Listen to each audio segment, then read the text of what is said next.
I know a lot of people have different opinions on what you should have on your master, if you should mix with a mastering chain on, and like different people get different results. And for me, I find the cleanest result is just doing nothing on the master and then mastering it separately.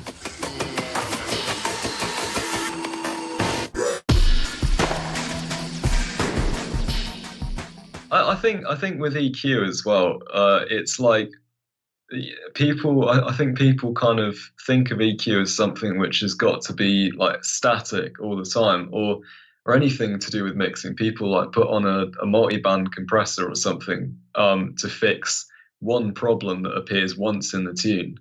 And for me, I just automate an EQ. I just have an EQ on for that bit and then off for the rest. And like that is almost the same as just splitting something off onto a separate track and EQing it separately. But I find that's quite a cool way of working, and it's a good quick fix. And it doesn't like it doesn't matter that there's a technically better way of doing it with like multi band compression or whatever, because if it works and it sounds good, then it is good.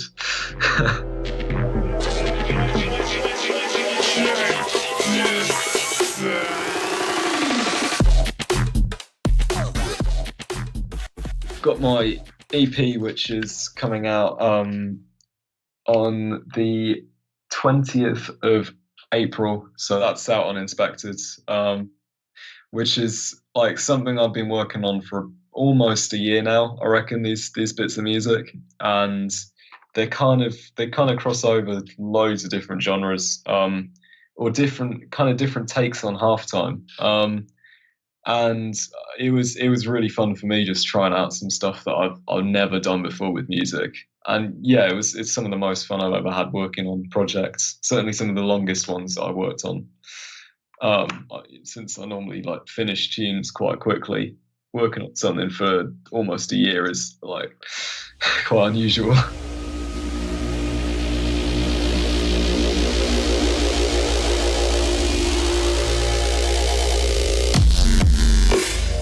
I don't actually put that much thought into the branding side of it. Like I came up with something at the start which kind of works, and I've stuck to that so far. My the name Vorso came from Canopy Tim looking in the Latin dictionary and finding something cool.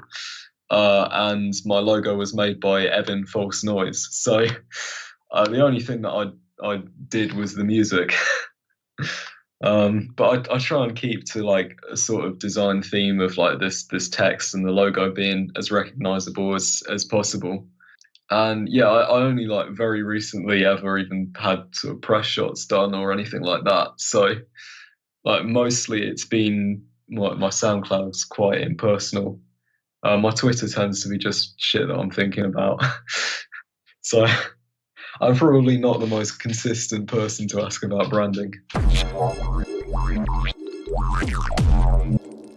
I think it's a bit of a balance as well, because I know a lot of people who take like their brand and an alias 100% seriously, and they're like their entire Twitter is just completely impersonal and stuff like that. And like there's nothing wrong with that. That is, you know, a perfectly valid way of doing it. But I couldn't do that myself because I don't feel that would be honest to like how I am. So I just kind of like the aim of my music is just for people to enjoy it and maybe to make people laugh even. So like that's how that's sort of how I conduct all of my Facebook and Twitter and stuff, is just like me, because at the end of the day that's all that's actually going on is when you're making music, it's just a bunch of people and their friends doing it.